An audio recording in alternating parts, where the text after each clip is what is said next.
Hi, have you ever heard about energy? Of course you have. Of course, maybe you've heard probably about electrical energy and the energy that has relation with electricity, or even so, chemical energy that has relation with chemical stuff and that stuff, and kinetic energy. But this energy, it seems weird, isn't it, right? Well, my name is Eamon. Today we're gonna explain what is kinetic energy. Let's get started.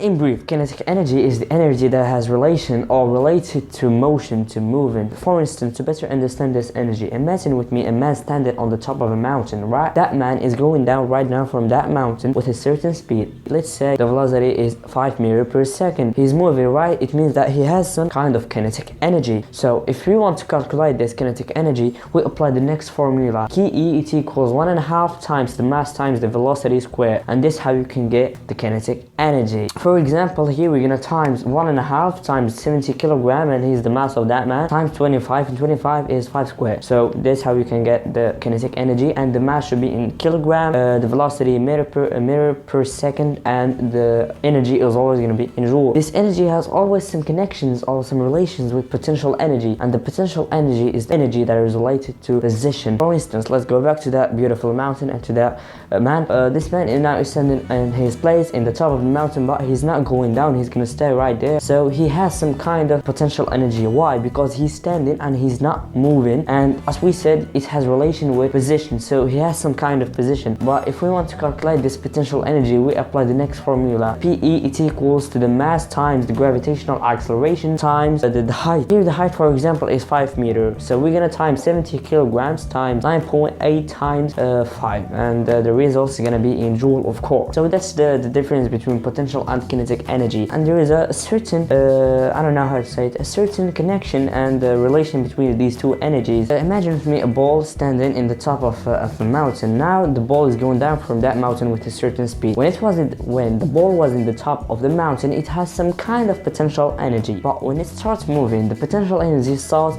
decreasing and kinetic energy starts increasing. And that's what we know about the law of conservation of energy. Energy cannot be destroyed. It means that it only can be transferred, and that's what can happen, the transfer from the potential energy to kinetic energy, or kinetic energy to potential energy.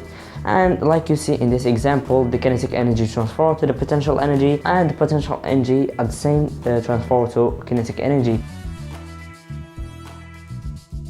And yeah, that's it. It's not that hard, it's simple. And yeah, I hope you like the video, and yeah, see you in space camp.